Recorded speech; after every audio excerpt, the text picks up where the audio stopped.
কার উপর কুরবানি করা ওয়াজিব? কার উপর কুরবানি করা ওয়াজিব? সংক্ষেপে উত্তর হচ্ছে, যার কাছে নেশাব পরিমাণ সম্পদ থাকে। যাকাতের জন্য কিন্তু 1 বছর অতিবাহিত হতে হবে, কিন্তু কুরবানির জন্য 1 বছর অতিবাহিত হওয়া জরুরি নয়। কুরবানির দিন এবং কুরবানির পরের 2 দিন 10, 11, 12 এই 3 দিন যদি কারো কাছে নেশাব পরিমাণ, নেশাব আমি সংক্ষেপে বলে দিচ্ছি, এই বছরের নেশাব হচ্ছে 95,000 টাকা। এই 3 দিন যদি আপনার কাছে আপনার ফ্যামিলির খরচ বাদে অতিরিক্ত আপনার কাছে কি থাকে, 95,000 টাকা, আপনার হাতে নগদ হোক, ব্যবসায়ী পণ্য হোক, ব্যাংকে হোক, কারো কাছে টাকা পাবেন হোক, যে কোনো সিস্টেমে হোক, যদি থাকে তাহলে আপনার উপর কুরবানি করা ওয়াজিব। আর আল্লাহর হাবিব বলেছেন, মান ওয়াজাদা সাআতান আন ইউযাহিয়া ফালাম ইউযাহি ফালা ইয়াকরাবান্না মুসাল্লানা আও কামা ক্বালা আলাইহিস সালাম।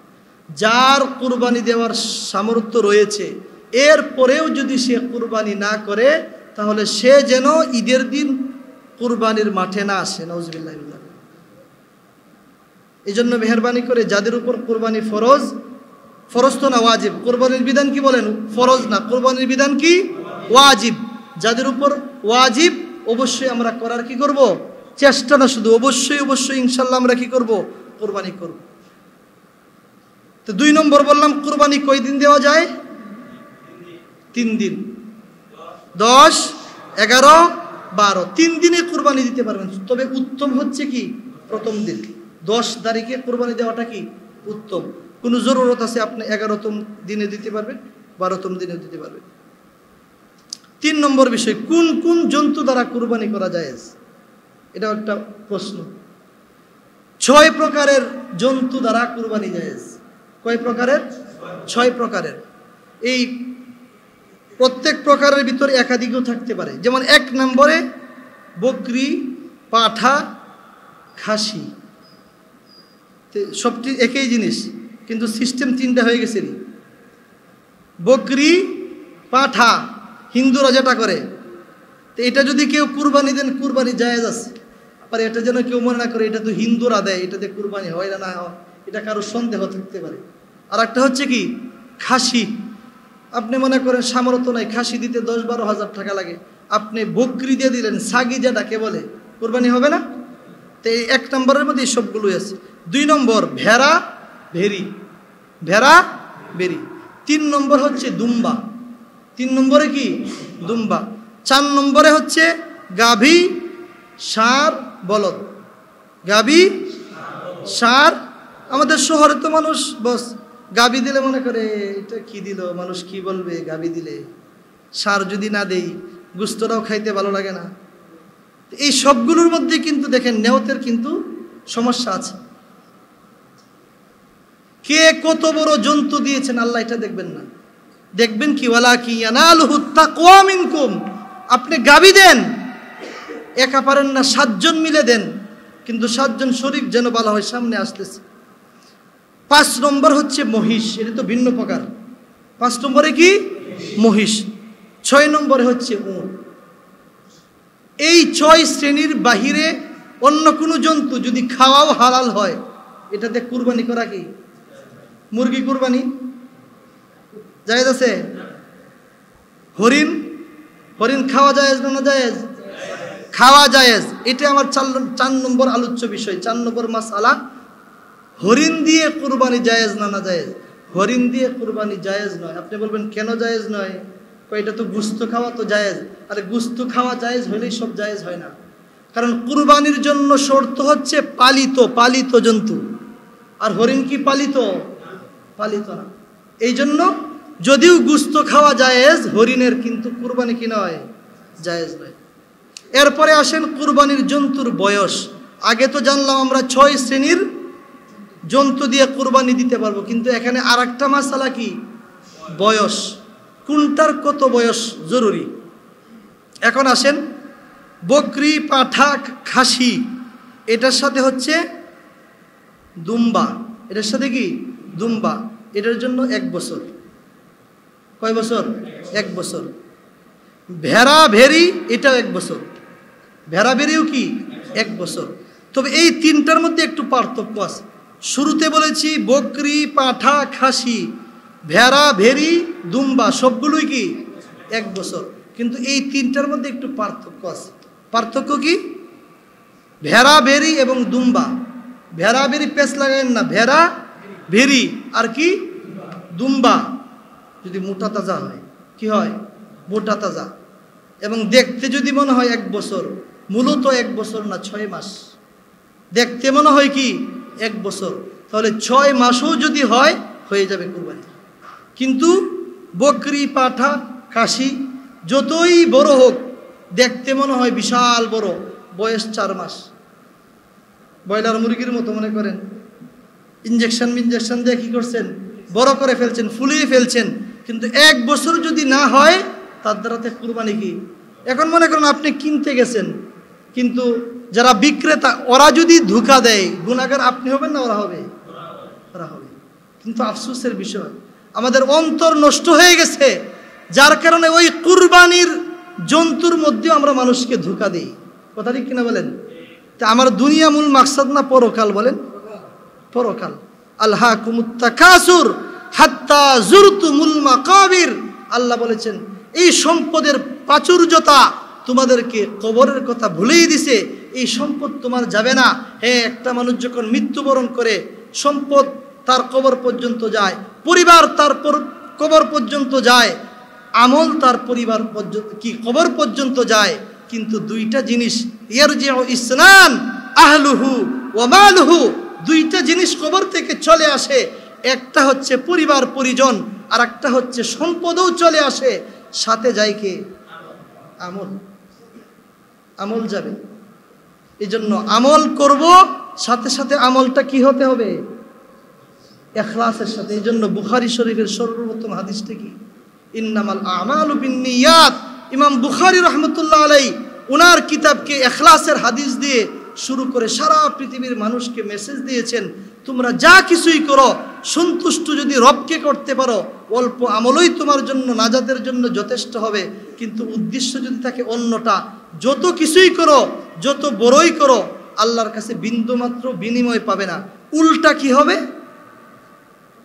উল্টা কি হবে? 2382 নম্বর হাদিস তিরমিজি শরীফের। আল্লাহ রাব্বুল আলামিন জাহান্নামকে উদ্বোধন করবেন কাল হাসরের দিন 3 শ্রেণীর মানুষকে দিয়ে। এর মধ্যে প্রথমেই হচ্ছে আলেম। নাউজুবিল্লাহি মিন যালিক। এই হাদিসের বর্ণনাকারী হযরত আবু হুরায়রা রাদিয়াল্লাহু তাআলা আনহু এই হাদিসটি বর্ণনা করতে গিয়ে উনি একবার নয়, দুইবার নয়, 4 বার বেহুশ হয়েছেন। আমার কিছুদিন আগে একটা কিতাব বের হয়েছে, আদর্শ ছাত্র ছাত্রী। আপনারা ছাত্র ভাই যারা আছেন সংগ্রহ করতে পারেন। আদর্শ ছাত্রের জন্য আপনার কি করণীয় বর্জনীয় এখানে বিস্তারিত আলোচনা করা হয়েছে। এর মধ্যে হাদিসটাও আমি এনেছি, বিস্তারিত হাদিস। তে আবু হুরায়রা রাদিয়াল্লাহু তাআলা 3 বার বেহুশ হয়েছেন।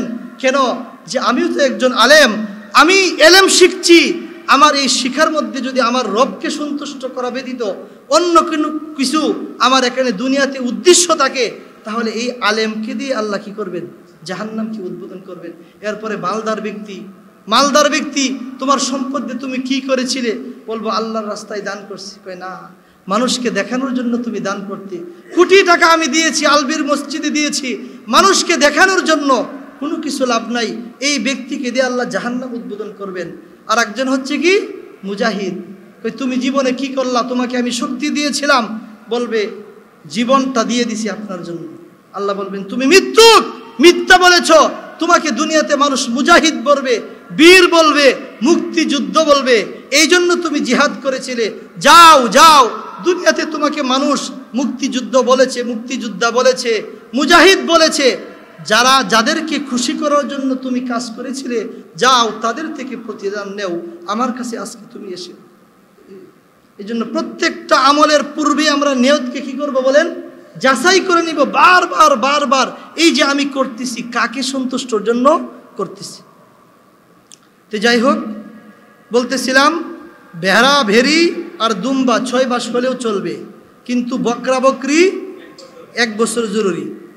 গাবি 1 বছর, 2 বছর, মাশাআল্লাহ। গাবি, ষাঁড়, বলদ, তিনোটা এক। গাবি, ষাঁড়, বলদ কয় বছর? 2 বছর। এখানে মনে করেন ইনজেকশন দিয়ে কি করছেন, 1 বছরটাকে 2 বছর বানাই দিচ্ছেন, হবে না। এই জন্য আমার আপনার দায়িত্ব তাহকিক করে আনা। এরপরে তারা যদি মিথ্যা বলে তারা গুনাহগার হবে। উট কয় বছর? 5 বছর। মাশাআল্লাহ। উট কয় বছর? 5 বছর। 5 বছরের নিচে যদি উট হয় তাহলে এই জন্তু দিয়ে কুরবানি হবে না। 6 নম্বর মাসালা, শরীকি কুরবানি। একটা জন্তুর মধ্যে সর্বোচ্চ কতজন শরীক হতে পারবে? 7 জন। সব জন্তু? বকরির মধ্যে পারবে? কিসের মধ্যে পারবে? গরু। এরপরে মহিষ, উট, গরু, মহিষ। তে গরুর মধ্যে গাভীও আছে, ষাঁড়ও আছে নাকি? এরপরে কি? বলদও আছে। এরপরে মহিষ, আর একটা কি? উট। 7 উচ্চ, সবার উপরে কতজন? 7 জন। তবে শর্ত হচ্ছে ভাঙ্গা হতে পারবে না। 1.5, 2.5, 3.5 এরকম না, পূর্ণ 1। একজনে 1 নাম, বাকি 6 জনে, আরেকজনে 6 নাম, কোনো সমস্যা নাই। একজনে 3 নাম, আরেকজনে 4 নাম, কোনো সমস্যা নাই। কিন্তু ভাঙ্গা হতে পারবে না। এদিকে আমাদেরকে লক্ষ্য রাখতে হবে। আর একটা হচ্ছে যাকে আপনি শরীক করছেন, একজনের মধ্যেও যদি গুস্তু খাওয়ার নিয়ত থাকে তাহলে সকলের কুরবানি শেষ, সবটাই শেষ।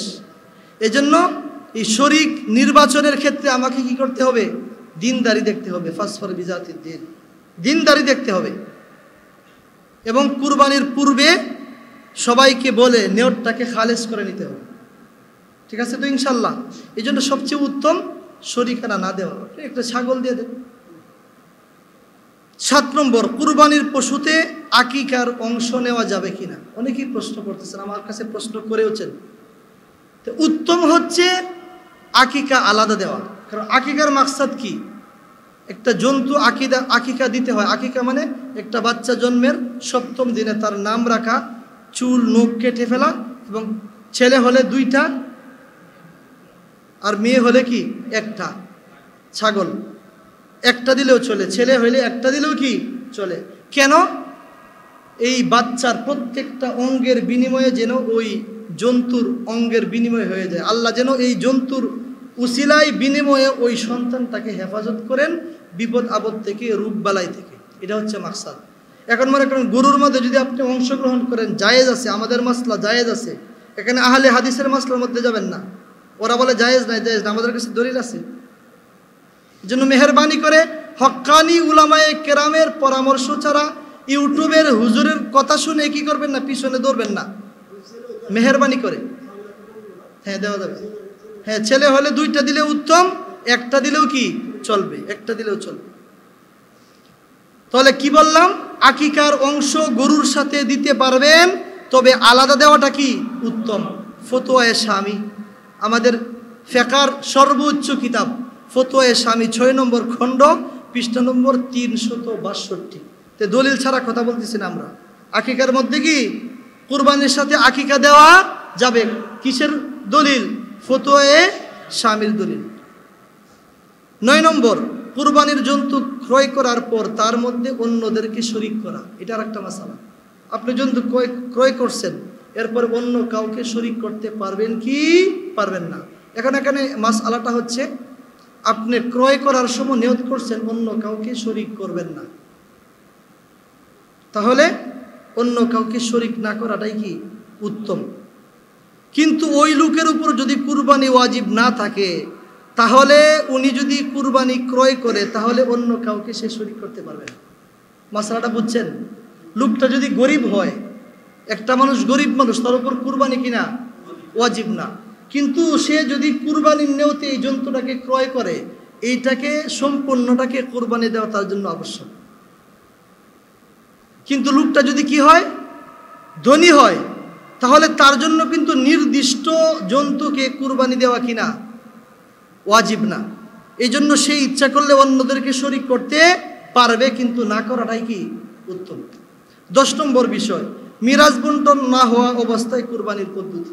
বাবা মারা গেছে, উত্তম হচ্ছে বাবা মারা যাওয়ার সঙ্গে সঙ্গে ওই দিনই আপনার বোনদের মধ্যে, ভাইদের মধ্যে সম্পদকে বন্টন করে দেন। কিন্তু আফসোস আমার সম্পদ নিয়ে কিন্তু আমি কবরে যাব না, আমার সম্পদ দুনিয়াতে পড়ে থাকবে, কিন্তু আফসোস আমি মনে করতেছি এই সম্পদটা আমার, আমি আমার বোনদেরকে ঠকাচ্ছি। এরকম মানুষ দুনিয়াতে আছে না নাই? এখানে যারা আছেন একটু হাত উঠাইবেন আমার বলার পরে। এখানে যারা উপস্থিত আছেন যে আপনার বাবা ফুফুদের সম্পদ 100% দিয়া দিছেন, কে কে আছেন একটু হাত উঠান তো। 1 2 3 4 5 6 7 8 9 10টা হাত উঠেছে, 10টা হাত। সবার হাত উঠে নাই। এখন ফুফু বলছি, বাকি যারা আছেন বোনের, সরাসরি আপনার বাবা মারা গেছে, এখন আপনার ভাই বোন আছেন যে বোনের সম্পদ 100% দিয়ে দিছেন, এমন কে কে আছেন? যে নাই, সম্পূর্ণ নাই, একজনের হাত উঠছে। একটু বলেন, আমাকে একটু বলেন, আপনি মনে করতেছেন সম্পদ আপনার। এই যে মসজিদে বসা আছেন, আমি এখানে বসা আছি, বাসায় যাব এই গ্যারান্টি আমার হাতে আছে? আমাকে আমার ঘরে কি বসেছে যে এই সম্পদটাকে আমি আমার সম্পদ মনে করেছি? আল্লাহর হাবিব বলেন, ইয়াকুলু ইবনু আদম মালি ওয়া মালি, বনি আদম বলে আমার সম্পদ আমার সম্পদ। ও হাল্লাকা মিন মালিন, হে বনি আদম তোমার কি সম্পদ? না, তোমার সম্পদ না, তোমার সম্পদ হচ্ছে মাত্র 3 শ্রেণীর 3 প্রকারের সম্পদ। ইল্লা মা আকালতা ফাআফনাইতা, ওই সম্পদ তোমার 1 নম্বরে যে সম্পদটা, যে খাবারটা তুমি খেয়েছো এবং হজম করেছো, এটা তোমার। 2 নম্বর আউলা বিস্তা ফাআবলাইতা, পরিধান করেছো, পরিধান করার পর এটাকে তুমি ছিঁড়ে ফেলে দিছো, এই সম্পদটা তোমার। 3 নম্বর হচ্ছে আউতা সাদ্দাকতা ফাআমজাইতা, ওই সম্পদ, যে সম্পদ তুমি দুনিয়াতে থাকা অবস্থায় আল্লাহর রাস্তায় দান করেছো, ওই সম্পদ তোমার। এই 3 শ্রেণীর সম্পদ ব্যতীত বাকি যত সম্পদ রয়েছে, তোমার 2টা চক্ষু বন্ধ হওয়ার দেরি আছে, কিন্তু তোমার সন্তান, তোমার আত্মীয় স্বজন এই সম্পদের মালিক হইতে আর কোনো দেরি নাই। এরপরে তোমার আত্মীয় স্বজন মন চাইলে দান করবে, মন না চাইলে দান করবে না। তাহলে মেহেরবানি করে আজকে এই শিক্ষাটা নিয়ে যান। কেন আমি আমার বোনকে ঠকাচ্ছি? আমি তো এই সম্পদ নিয়ে কবরে যাব না, আমার সন্তানেরা সম্পদ ভোগ করবে, আর আমি কবরে গিয়ে হাসরের মাঠে আল্লাহর আদালতের আসামি হব। এটা কোনোদিন জ্ঞানী ব্যক্তির কাজ হতে পারে না। যাই হোক, যে মাসালাটা বলতেছিলাম, সম্পদ বন্টন হয় নাই। এখন আপনি কি সকলের পক্ষ থেকে যদি একটা কুরবানি দেন, হবে কি? হবে না, হবে না। কারণ যখন পিতা মারা গেছে, এখন প্রত্যেকেই কিন্তু সম্পদের মালিক হয়ে গেছে, যদিও আপনি পৃথক করেন নাই। এখন একটা মোটামুটি হিসাব দেখতে হবে। মনে করেন এখানে 3 জন ছেলে আছে, এই 3 জনের ছেলে আপনি মোটামুটি একটা হিসাব ধরবেন, প্রত্যেকের আলাদা 95,000 এবং তার বেশি হয় কিনা। যদি এরকম হয় তাহলে প্রত্যেকের পক্ষ থেকে কি করতে হবে? কুরবানি দিতে হবে। কঠিন মাসালা, মনে রাখবেন। 11 নম্বর যৌথ পরিবারের কুরবানি। এটা মনে করেন আপনার সন্তান আছে, আপনার সন্তান আছে 4 জন 5 জন। এখন অনেকেই বলে মুফতি সাহেবের তো অভাব নাই, নিজেরাই ফতোয়া দেয়। কথা বলছেন না? কয় বাবাকে মালিক বানিয়ে দিছি, এখন আমাদের সবার পক্ষ থেকে বাবা কুরবানি দিতেছে। তো ঠিক আছে, আপনার সম্পদ যদি 100% বাবাকে হস্তান্তর করে দেন, এটাকে ফিরাইয়া নেওয়ার আর দাবি না করেন, তাহলে কিন্তু সমস্যা নাই। ভালোভাবে মাসলা বুঝেন। আপনার 3টা সন্তান আছে, মনে করেন চাকরিজীবী। এই সন্তান কি করে? চাকরি পেয়ে এই চাকরির সম্পূর্ণ টাকা বাবার হাতে দিয়ে দেয়, মায়ের হাতে দিয়ে দেয়, নিজের কাছে হয়তো হালকা কিছু টাকা রাখে খরচের জন্য। তো ঈদের দিন, ঈদের পরের 2 দিন, এই 3 দিন পর্যন্ত ওই সন্তানদের হাতে হয়তো 2-4 হাজার টাকা আছে, শ্বশুর বাড়ির যাবে, নিজের বন্ধু বান্ধবকে নিয়ে খরচ করবে। এছাড়া তার নেশাব পরিমাণ সম্পদ নাই। বাবাকে বাহানা নিয়ে নয়, একদম মালিক বানায়া দিছে। এরকম যদি হয় তাহলে শুধু বাবার পক্ষ থেকে একটা দিলেই চলবে। কিন্তু আপনি এখানে বাহানা ধরবেন যে বলতেছেন যে আমি বাবাকে মালিক বানায় দিলাম, বাস্তবে আপনার ব্যাংক অ্যাকাউন্টে টাকা আছে, আপনার শ্বশুর বাড়িতে অনেক সম্পদ আপনি রেখে দিয়েছেন, আপনার সম্পদ অনেক আছে, কাউকে আপনি হাওলাত দিয়ে রাখছেন, তাহলে কিন্তু শুধুমাত্র পিতার পক্ষ থেকে একটা দিলে হবে না। প্রত্যেকেই যারাই নেশাবের মালিক, প্রত্যেকের পক্ষ থেকে কি করতে হবে? এমনকি আমাদের মা বোনেরা, তাদের যদি স্বর্ণ অলংকার থাকে, শুধু স্বর্ণ যদি থাকে তাহলে 7.5 ভরি, শুধু রূপা যদি থাকে তাহলে 52.5 ভরি, ঠিক আছে। কিন্তু স্বর্ণ রূপা যদি একসাথে মিশ্রিত হয়, স্বর্ণ আছে, রূপা আছে, টাকা আছে, মিশ্রিত যখন হয়ে যাবে তখন স্বর্ণর হিসাব নাই, তখন হিসাব চলে আসবে রূপার। আর এই রূপার নেশাবেই হচ্ছে আমাদের ফতুয়া 95,000 টাকা। এখন একটা মেয়ের 1 ভরি রূপা আছে, মনে করেন 100 টাকা আছে, এখন 95,000 টাকা হবে কি হবে না? হয়ে যাবে। যদি হয়ে যায় তাহলে বস তার উপর কি হবে? কুরবানি ওয়াজিব হয়ে যাবে, তার পক্ষ থেকেও আলাদা কুরবানি দিতে হবে। কিন্তু অনেক মা বোনেরা এই মাসালার মধ্যে ভুল মাসালায় বসে আছি। এই জন্য মেহরবানি করে এই মাসালাটা আমরা মা বোনদেরকেও কি করবো ইনশাল্লাহ জানিয়ে দিব। 12 নম্বর, যার উপর কুরবানি ওয়াজিব নয় সে যদি কুরবানির নিয়তে পশু ক্রয় করে তাহলে ওই নির্দিষ্ট পশু কুরবানি করা তার উপর ওয়াজিব। আগে আমি বলেছি, এটা আগেও গিয়েছে। আপনি ধনী মানুষ, একটা গরু ক্রয় করছেন, কিন্তু এটা খুব ভালো লাগতেছে, দেখতে খুব সুন্দর, বলতে এটা আমি ঘরে রেখে দিই, সার হিসাবে কি করবো, এটাকে রেখে দিব, আগামী বছর হয়তো এটা কুরবানি দেবো, যা ইচ্ছা করবো। ধনী মানুষ হলে কি নেই, সমস্যা নাই। কিন্তু লোকটা যদি কি হয়, গরিব হয়, তাহলে এটা কেনার পরে ওই নির্দিষ্টটাই তাকে কি করতে হবে, দিতে হবে। কেন? কারণ গরিবের উপর নির্দিষ্ট যখন সে কিনছে, ওই নির্দিষ্ট জন্তুটা কুরবানি দেওয়া তার জন্য কি হয়ে গেছে, ওয়াজিব হয়ে গেছে। 14 নম্বর মাসালা, কারো নিকট হাল চাষ এবং দুধের গাভী মহিষ ব্যতীত যদি এই পরিমাণ গরু মহিষ থাকে যার মূল্য নেশাব পরিমাণ হয়, তাহলে এর দ্বারা কুরবানি ওয়াজিব হবে। অনেকে আছে এলাকাতে মনে করেন একাধিক গরু আছে, সে গরুর ব্যবসা করে মনে করেন। এখন বলবেন যে আমার হাতে হুজুর নগদ টাকা নেই। নগদ টাকা যদি নাও থাকে, আপনার প্রয়োজনের অতিরিক্ত কি আছে, ঘরে গরু আছে, তাহলে এটাও কিন্তু কুরবানির হিসাবের মধ্যে চলে আসবে। এমন কি আমাদের যে মোবাইল, বড় বড় মোবাইল চালাই না, এটাও কিন্তু প্রয়োজনের বাহিরে, এটাও হিসাবের মধ্যে আসবে। ঘরের মধ্যে টিভি রাখছেন, টিভি রাখা আদৌ উচিত নয়, মেহেরবানি করে টিভিটা সরিয়ে ফেলবেন। যারা আছেন বলবেন খবর দেখি, খবর দেখার তো প্রয়োজন কি, বড় কিছু ঘটলে তো এমনি আমার কানে আসে। 5 তারিখে চলে গেছেন দেশ ছেড়ে, এটা কি আপনার মানে বসে খবর শুনতে হয়েছে? তো বড় কিছু হইলে এমনি কানে আসবে। আপনি নিজের কাজ করেন, নিজের কবরের জন্য প্রস্তুতি নেন। এই মোবাইলের পিছনে, টিভির পিছনে বসে বসে এত সময় দিতে আপনাকে বলছে কে বলেন? আপনার তো উচিত কবরের প্রস্তুতি নেওয়া। এক সাহাবী রাদিয়াল্লাহু তাআলা আনহু আল্লাহর রাসূলকে প্রশ্ন করতেছেন। সাহাবী ছিলেন আবি উমামা রাদিয়াল্লাহু তাআলা আনহু। قال উকবা ইবনে আমির, আবি উমামা বলেন, এক সাহাবী উকবা ইবনে আমির, উনি আল্লাহর রাসূলকে প্রশ্ন করলেন, ইয়া রাসূলুল্লাহ, হে আল্লাহর রাসূল, মান নাজাত, নাজাত কোন পথে, মুক্তি কোন পথে? আমরা কি চাই বলেন জীবনে? এখানে মসজিদে বসে আছেন কি আশায়? মুক্তির আশায়। কিভাবে জাহান্নাম থেকে মুক্ত হয়ে জান্নাতে প্রবেশ করতে পারি? কত সুন্দর প্রশ্ন করছেন। আল্লাহর হাবিব বলেন, তোমাকে 3টা কাজ করতে হবে যদি জাহান্নাম থেকে মুক্তি পেয়ে জান্নাত পেতে চাও।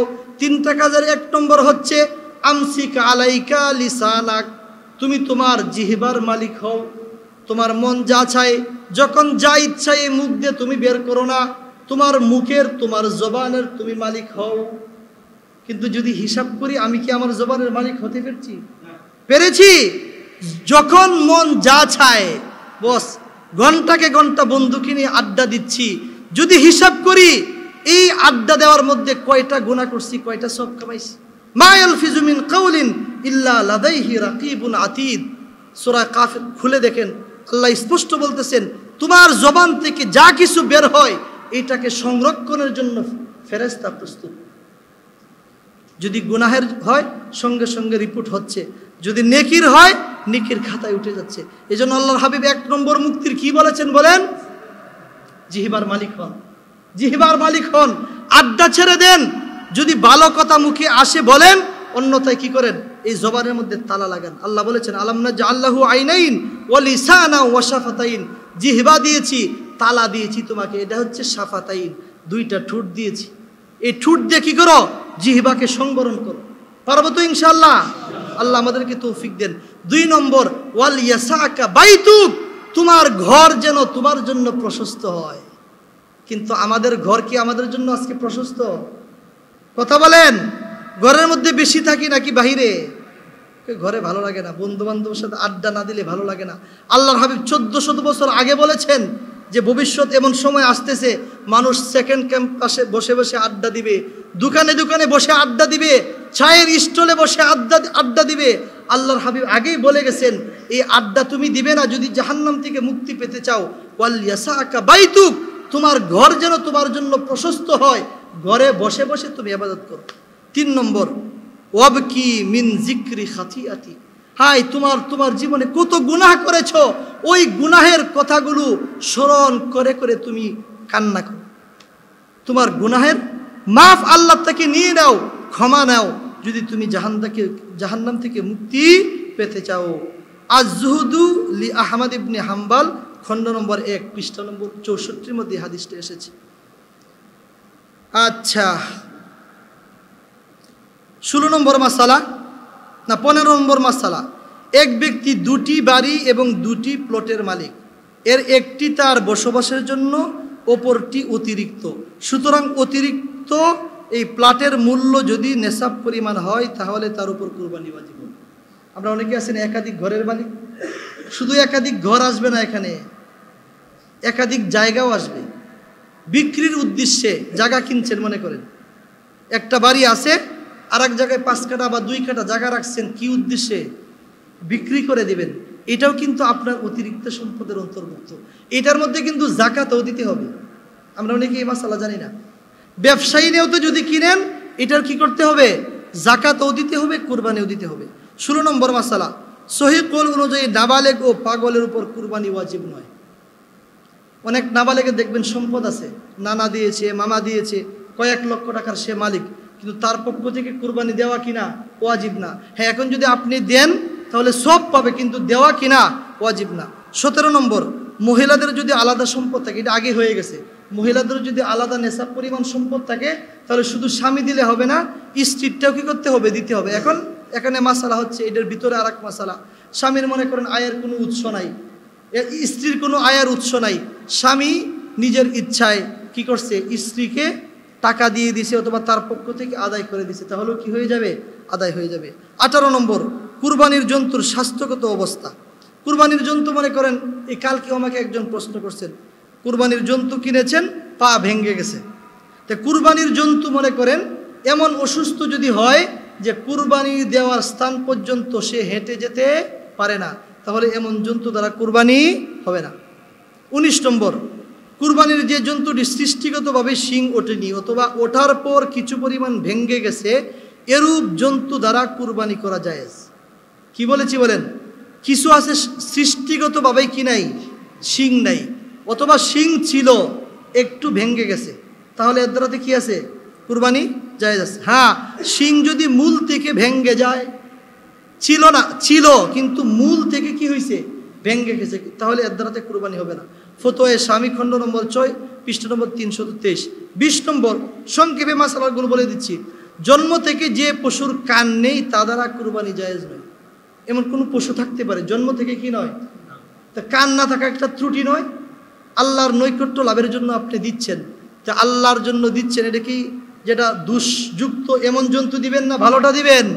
লান তানালুল বিররা হাত্তা তুনফিকু মিম্মা তুহিব্বুন, তোমার কাছে যেটা প্রিয় বস্তু এটা যতক্ষণ পর্যন্ত না দিবে আল্লাহর কাছে এটা কি হয় না? কবুল হয় না। 21 নম্বর, যে পশুর একটি দাঁতও নেই তা দ্বারা কুরবানি জায়েজ নেই। কোনো পশু থাকতে পারে একটা দাঁতও নেই, তাহলে এমন পশুতে কি হবে না? কুরবানি জায়েজ হবে না। হ্যাঁ, যে পশুর অধিকাংশ দাঁত আছে তার দ্বারাতে কুরবানি হবে। এখানে মূল উদ্দেশ্য হচ্ছে দাঁত দ্বারা ঘাস খেতে পারা। এরপরে অন্ধ ও কানা পশু দ্বারা কুরবানি করা জায়েজ নেই। কেন? এটাও ত্রুটি। অন্ধ এবং কি কানা, এর দ্বারা তো জায়েজ নেই। 22 নম্বর, কুরবানির যে জন্তুর 1/3 অধিক কান বা লেজ কাটা থাকে তা দ্বারা কুরবানি জায়েজ নেই। কি বলছি এটা ভালোভাবে বোঝার চেষ্টা করেন। যে জন্তুর 1/3 থেকে বেশি, মানে 3 ভাগের 1 ভাগ থেকে বেশি যদি হয় কান কাটা অথবা লেজ কাটা, তাহলে এর দ্বারাতে কি? কুরবানির জন্তু কিনতে গেছে, ওই জায়গায় যে মুফতি সাহেবকে ফোন দেয়। তো মাসালা জেনে রাখেন, 1/3 বেশি যদি কাটা হয় তাহলে হবে না। 1/3 অথবা যদি তার থেকে কম, 3 ভাগের 1 ভাগের কম যদি হয় তাহলে জায়েজ আছে, অন্যথায় কি হবে না? জায়েজ হবে না। 23 নম্বর, শরীয়তের দৃষ্টিতে কোরবানির জন্তুর জন্য উপযুক্ত জন্তু ক্রয়ের পর যদি এমন ত্রুটি দেখা দেয় যার কারণে কোরবানি জায়েজ হয় না, তাহলে এক্ষেত্রে মাসআলা হলো ক্রেতা যদি গরিব হয় তাহলে তার জন্য ওই ত্রুটিযুক্ত জন্তুকে কোরবানি করা জায়েজ। কোরবানির জন্তু কিনছেন, অসুস্থ হয়ে গেছে, আরও 3 দিন কোরবানির বাকি আছে, এখন কি করবেন? এই লোকটা যদি গরিব হয় তার জন্য আগেই বলেছি নির্দিষ্ট জন্তুর উপর কি তার কুরবানি ওয়াজিব। এখন যদি সম্ভাবনা থাকে যে জন্তুটা মারা যাবে তাহলে এটাকে কুরবানি করে দেন। কি করেন? এখন কুরবানির দিন কিন্তু আসেন, এটা কুরবানি হবে না, মূলত এটাকে জবেহ করে তার গোশতটাকে আপনি সদকা করে দিতে হবে। তাহলে আপনার যে মান্যত করছিলেন, যা নিয়ত করছিলেন, এটা আদায় হয়ে যাবে। কি হয়ে যাবে? আদায় হয়ে যাবে। কিন্তু লোকটা যদি ধনী হয় তাহলে এটাতে হবে? কেন হবে না? কারণ তার জন্য তো ওই নির্দিষ্ট জন্তুর উপর কিনা কুরবানি ওয়াজিব না। তুমি ধনী মানুষ, বস এটা জবেহ করে গরিবদেরকে খাওয়াই দাও, কি করো? অথবা জবেহ করে তুমি নিজে কি করো? খেয়ে ফেলো, সমস্যা নাই। আর একটা ক্রয় করে তুমি কি করবা? কুরবানি দিবে। 24 নম্বর, খুজলি বিশিষ্ট জন্তু দ্বারা কুরবানি। কুরবানির পশু কিনতে গেছেন, যাই দেখছেন শরীরে অ্যালার্জি, ওই মানে জন্তু কেনার সময় আপনি অনেকেই আছেন যে হুজুরদেরকে কি করেন, ফোন দিচ্ছেন যে হুজুর একটা জন্তু কিনছি, এতটুকু জায়গার মধ্যে কি চুলকানি, অ্যালার্জি হয়ে গেছে, এটাতে জায়েজ হবে কিনা? মাসালা কি? এটা যদি চামড়া পর্যন্ত সীমিত থাকে তাহলে এর দ্বারা কুরবানি জায়েজ। হালকা চামড়া পর্যন্তই কি ক্ষত, কিন্তু চামড়াকে ভেদ করে যদি গোশত পর্যন্ত পৌঁছে যায় ওই চুলকানি বা অ্যালার্জি, তাহলে এটা ত্রুটিযুক্ত হয়ে গেল, তাহলে এর দ্বারাতে কি হবে না? কুরবানি জায়েজ হবে না। আফকে মাসাইল আর উনকা হল, খণ্ড নম্বর 4, পৃষ্ঠা নম্বর 169। গর্ভবতী পশু কুরবানি করার হুকুম। এটা পশু কুরবানি দিতে আনছেন, এরপরে দেখতেছেন আসল তার ভিতরে কি আছে। এখন তো পরীক্ষা করা যায়, পরীক্ষা করে দেখছেন কি আলটা করছেন, ভিতরে কি বাচ্চা, তাহলে উত্তম হচ্ছে এটা কুরবানি না করা। যদি কুরবানি করে ফেলেন জায়েজ আছে, তবে ভিতরের যে কি আছে, বাচ্চাটা আছে, এটাকেও কি করা? কুরবানি করে উত্তম হচ্ছে এটাকে সদকা করে দেওয়া। কি করা? তবে এটা না করা উত্তম। এই যে ছোট একটা বাচ্চার জানকে অনর্থ কি করলেন আপনি, নষ্ট করলেন, এটা না করা অবশ্যই উত্তম। এরপরে 26 নম্বর, শরীয়ত কর্তৃক নির্ধারণকৃত বয়স পূর্ণ হওয়ার পরেও যদি কুরবানির কোনো জন্তুর দাঁত না উঠে তাহলে তার দ্বারা কুরবানি করা জায়েজ। বয়স হয়ে গেছে কিন্তু সৃষ্টিগতভাবে কি ওঠে নাই, দাঁত উঠে নাই, তাহলে কুরবানি জায়েজ। 27 নম্বর, অধিক স্বাস্থ্যের কারণে, আগে আমি বলেছি যে অসুস্থতার কারণে কুরবানির স্থান পর্যন্ত সে যেতে পারে না, তাহলে কুরবানি হবে না। কিন্তু এটা স্বাস্থ্য বেশি হওয়ার কারণে হাঁটতে পারে না। কিছু মানুষ আছে না, জন্তু এরকম স্বাস্থ্য যে স্বাস্থ্য বেশি হওয়ার কারণে মনে করেন আপনি এই 2 মিনিটের রাস্তা ওই জায়গায় কুরবানি দিবেন, ওই জায়গা পর্যন্ত হেঁটে যেতে পারে না, তাহলে এটা তার জন্য দোষ না। এটার দ্বারাতে কি হবে? কারণ এটা তো তার রোগ না, স্বাস্থ্য বেশি হওয়ার কারণে এর দ্বারাতে কুরবানি জায়েজ হবে। কুরবানির জন্তুর স্তন, যে জন্তুর 4টি স্তন রয়েছে তা থেকে যদি 2টি নষ্ট থাকে, আর যার 2টি আছে যেমন ছাগল, তার থেকে যদি একটা নষ্ট থাকে তাহলে কি হবে না? কুরবানি হবে না। এখন গরুরটা আপনার ফলাফল আসবে, গরুর 4টার মধ্যে যদি একটা নষ্ট হয় জায়েজ হবে, কিন্তু 2টা নষ্ট হলে, বকরির থাকে এই কয়টা, একটা নষ্ট, তাহলে কি হবে না? হবে না। একটা নষ্ট হলে কি 2টি, এবং যে জন্তুর 2টি স্তন রয়েছে তার থেকে 1টি স্তন নষ্ট থাকে তাহলে এরূপ জন্তু দ্বারা কুরবানি করা জায়েজ হবে না। ফতোয়া তাতারখানিয়া। 29 নম্বর, 1 অন্ডকোষ বিশিষ্ট কুরবানির জন্তু, এর দ্বারা কুরবানি জায়েজ আছে। 1 অন্ডকোষ কেন? দুটোটাও যদি না থাকে তাহলে তো জায়েজ। খাসি, কিছু কিছু জিনিস বুঝতে হয়, দুটোটা না থাকলে যে জায়গায় জায়েজ বলেন, একটা থাকলে তো আরো বেশি জায়েজ হওয়ার কথা, একটা তো আছে। এই জন্য মাসালা জানতে কি নাই, লজ্জা নাই। ফতোয়া মাহমুদিয়া 14 নম্বর খণ্ড, পৃষ্ঠা নম্বর 339। 30 নম্বর, মান্যতকৃত কুরবানির পশু অসুস্থ হয়ে যাওয়া প্রসঙ্গ। এটা ওইটার মতোই, মান্যত করছেন আপনি কুরবানি দিবেন, এটা অসুস্থ হয়ে গেছে, তাহলে কি করবেন? এটাকে কি করতে হবে? জবেহ করে এটার গোশতকে গরিবদের মধ্যে দিয়ে দিতে হবে, তাহলে আশা করা যায় কি হবে? আপনার মান্যতটা যদিও সময় আসানে আদায় হয়ে যাবে। জি, মারা গেলে তো হবে না, আপনার যে মাকসাদ ছিল মানে এটাকে জবেহ করা, জবেহ তো হয় নাই, এই জন্য আর একটা ক্রয় করতে হবে। অসুস্থ হয়ে গেলে কুরবানির দিন পর্যন্ত না যাওয়া, এটা শরীয়ত অনুমোদন দিয়েছে, যেহেতু সদকা মূল মাকসাদ ছিল। এখন এটাকে জবেহ করে দিয়ে দিলেন, কিন্তু যদি মারা যায় তাহলে তো আপনার মান্যত যেটা যেভাবে ছিল এটা আদায় হয় নাই। হিজরা বকরি দ্বারা কুরবানি, হিজরা বুঝেন তো, জন্তুদের মধ্যে এরকম কি আছে, হিজরা থাকতে পারে, তো এদের দ্বারা কুরবানি করা জায়েজ। সংক্ষেপে বলতেছি 32, এই 5-7 মিনিটের মধ্যে শেষ করে দিব, যাদের সমস্যা চলে যেতে পারেন। কুরবানির সময় কুরবানি দাতার নাম উচ্চারণ করা। অনেকে আছে হুজুর লিস্টে নিয়ে আসে, হুজুর এই যে 7 জন, আরে আল্লাহ কি জানেন না? কার জন্য কুরবানি দিচ্ছেন কে জানেন? তো এখানে নাম প্রকাশ করার আমার দরকার কি লাগছে বলেন? কোনো প্রয়োজন নেই। 33 নম্বর, ঈদের নামাজের পূর্বে কুরবানি করা। মনে করেন কোনো এলাকায় কোনো কারণবশত ঈদের নামাজ আদায় করতে পারেন নাই, কোনো কারণবশত, এজন্য কুরবানি বন্ধ থাকবে না। এজন্য বলতেছে ঈদের নামাজ হয়ে গেলে যারা শহরে আছে তারা কুরবানি করতে পারবে। আপনার স্থানে হয়তো আপনি কুরবানি করতে পারেন নাই, আশেপাশের এলাকায় কুরবানি যখন হয়ে, নামাজ ঈদের যখন হয়ে গেছে, ওদের দিকে লক্ষ্য করে আপনি কি করতে পারেন, ওই সময় হলে কোরবানি করতে পারেন। 34 নম্বর, যদি শরঈ কোনো উযরের কারণে প্রথম দিন ঈদের নামাজ আদায় করা সম্ভব না হয়, তাহলে প্রথম দিন তথা 10ই জিলহজ কুরবানির পশু কোন সময় জবাই করতে হবে? উত্তর, ওই দিন জাওয়াল তথা সূর্য হেলে যাওয়ার পর। 35 নম্বর, কুরবানির গোশত ও মুসলিমদেরকে দেওয়া প্রসঙ্গ। অনেক সময় হিন্দুরাও কিন্তু কুরবানির দিন কি আসে, আরে আসল হিন্দু তো এখন নাই, আছে আসল হিন্দু না, অনেক হিন্দু আছে গরুর গোশত খায়। অথবা মনে করেন হিন্দু না, খ্রিস্টান আসছে, বৌদ্ধ আসছে, এখন ওদেরকে কুরবানি গোশত দিতে পারবেন না। কুরবানির গোশত ও মুসলিমদেরকে দেওয়া জায়েজ আছে, কুরবানির গোশত দেওয়া কি আছে, কিন্তু তা যদি মান্যতের কুরবানি হয় তাহলে এর গোশত ও মুসলিমদেরকে দেওয়া জায়েজ নয়। মান্যতের কুরবানি যদি হয় তাহলে এটার হকদার কারা? শুধুমাত্র মুসলমান। কুরবানির জন্তু ও হাড্ডি বিক্রি করা, এখন তো কত কিছু, আপনার মা বোনদের চুলও তো বিক্রি করেন, এটা কি জায়েজ আছে? জায়েজ আছে? যে আমার বাসায় অনেক সময় এতগুলো করে দেখি জবে, তো এইগুলো বিক্রি করলে 8,000 টাকা ওরাই কিনে, 8,000 টাকা কেজি, যারা আসে না ওরাই কিনে, আর আসল দাম তো অনেক। তো এটা আজকে মাসালা মনে রাখবেন, এই মা বোনদের চুল বিক্রি করা এটা কি নয়।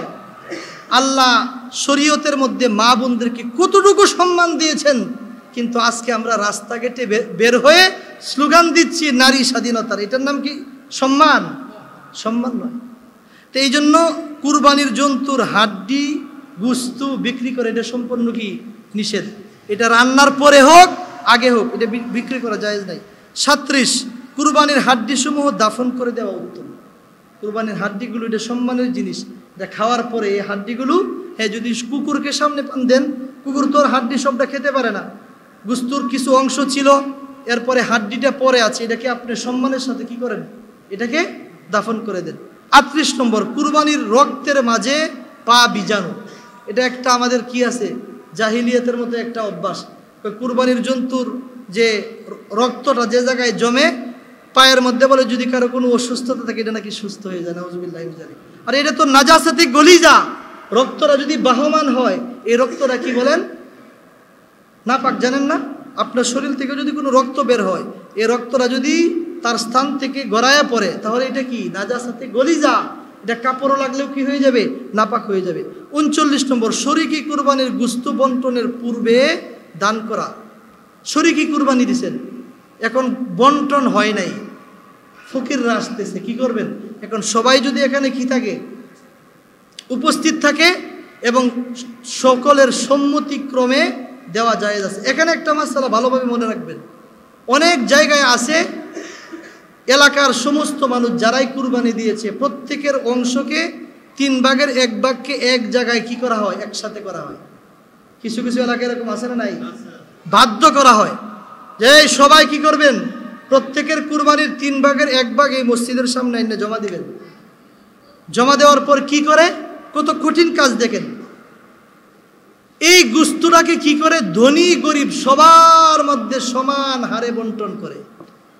চিন্তা করছেন এখানে কি সমস্যাটা হইল বলেন? তার গোশত কিন্তু আপনার ঘরেও যাচ্ছে। আপনার গোশত কি আপনি দান করেছিলেন কি আপনার ঘরে যাওয়ার জন্য? একটা জিনিস দান করার পরে আবার ঘরে ফিরে আসে, এটা ভালো জিনিস? এটা একটা সমস্যা। এটা উচিত ছিল গরিবদেরকে দেওয়া। আপনার যদি ভালোবাসা থাকে আপনার অংশ থেকে আপনার ওই ভাইকে দেন। একসাথে করে কেন দিচ্ছেন? একসাথে করে দেওয়ার মধ্যে সমস্যা আছে। সমস্যা কি? আপনি তাকে যে বাধ্য করলেন এই 3 ভাগের 1 ভাগ। লা ইয়াহিল্লু মাল ইমরিইন ইল্লা বিতিবি নাফসি। কেউ যদি সন্তুষ্ট চিত্তে কোনো জিনিস না দেয় এটা আনা জায়েজ নয়। আপনি যে নিয়ে আসলেন সন্তুষ্ট ব্যতীত, সে লজ্জায় দিয়েছে, শরমেই দিয়েছে, এটা নিয়ে আসলেন, এটা অন্যকে দেওয়া জায়েজ হবে না। আর একটা সমস্যা কি জানেন? যারা কুরবানি দিয়েছে সকলের টাকা কি হালাল ছিল? সকলের টাকাগুলো হালাল ছিল? বলেন হালাল না। অনেকে আছে হয়তো হারাম ছিল, সুদ খায়, ঘুষ খায়, বা অন্যভাবে কি হারাম টাকা আছে। এই সবগুলো যে একত্রিত করলেন, যাদের গোশতগুলো কিছু হালাল ছিল এইগুলোকেও একসাথে মিশ্রিত করে হারাম করে এরপরে আমার গরিব ভাই ধনী ভাই সবার কাছে পাঠাইলেন। এই জন্য মেহরবানি করে এই কাজটা কেউ করবো না। আপনি দেন আপনার আশেপাশের মানুষকে, 3 ভাগের 1 ভাগ দেন গরিবদেরকে, 3 ভাগের 1 ভাগ দেন কাদেরকে? আত্মীয় স্বজনকে। এবং 3 ভাগের 1 ভাগ কি দেন? ইমাম সাহেবদেরকে দেন, মুয়াজ্জিন সাহেবকে দেন। যদি মন চাই দেন। মেহরবানি করে যাদের টাকার মধ্যে হারাম আছে আপনি জানেন, মেহরবানি করে আমাদেরকেও দিবেন না। আমারটা আমি বলতেছি, আমি বাড়িতে কুরবানি দিই, আমাকে গোশত দেওয়ার কোনো প্রয়োজন নেই। এরপরেও যদি কেউ পাঠায় হাদিয়া, এটা ফিরানো তো কি নাই? এখন যদি দেন ওই সিস্টেমে, আমি আমারটা বলতেছি না, সারা পৃথিবীর মাসলাই বলতেছি, কাউকে দিচ্ছেন, হারাম কেন খাওয়াবেন? আপনি যদি জানেন আপনার এটা হারাম, নিজের মধ্যে সীমিত রাখেন। হুজুরকে কেন এই হারামটা খাওয়াচ্ছেন? আপনার বন্ধুকে কেন হারামটা খাওয়াচ্ছেন? আর একটা হচ্ছে, আপনি যদি জানেন যে গোশতটাকে নিয়ে আসছে তার গোশতটা হারাম, আপনি কি খাবেন? খাওয়া কি আপনার জন্য জায়েজ হবে? তো এখানে আপনার ইমানের পরীক্ষা হবে। নিয়ে আসছে আপনি ফেরত দিয়ে দেন। কি করেন? ফেরত দিয়ে দেন। এখন যদি বন্ধুত্ব নষ্ট হওয়ার সম্ভাবনা থাকে তাহলে দিনের পথে চললে তো কিছু পরীক্ষা আসবেই। ইসমাইল আলাইহিস সালাম যদি কুরবানির জন্য প্রস্তুত থাকতে পারেন, একটা মাছ আলার জন্য আমার বন্ধু বেজার হবে, এটা কিন্তু আমি করতে প্রস্তুত থাকি না, তাহলে জান্নাতে যাবেন কিভাবে? জীবনে কিছু পরীক্ষা তো আসবে। যাই হোক, আরো অনেক মাসআলা রয়ে গেছে। 40 পর্যন্ত বললাম, অনেক সময় হয়ে গেছে। আলহামদুলিল্লাহ আপনারা এই পর্যন্ত ছিলেন। যা কিছু আলোচনা করলাম আল্লাহ রাব্বুল আলামিন আমাদের সকলকে এবং আমাকেও আমলের তৌফিক দান করেন। সারা পৃথিবীর মানুষকে হযরত ইব্রাহিম আলাইহিস সালাতু ওয়াস সালাম এবং ইসমাঈল আলাইহিস সালাম যেমন আল্লাহর প্রেমে আসক্ত হয়ে কুরবানির জন্য প্রস্তুত হয়েছিলেন, আমরা সারা পৃথিবীর মুসলমানরাও যেন একমাত্র আল্লাহ রাব্বুল আলামিনকে সন্তুষ্ট করার উদ্দেশ্যে কুরবানি করতে পারি, সেই তৌফিক আল্লাহ সারা পৃথিবীর মুসলমানদেরকে দান করেন। ওয়া আখিরু দাওয়ানা আলহামদুলিল্লাহি রাব্বিল আলামিন।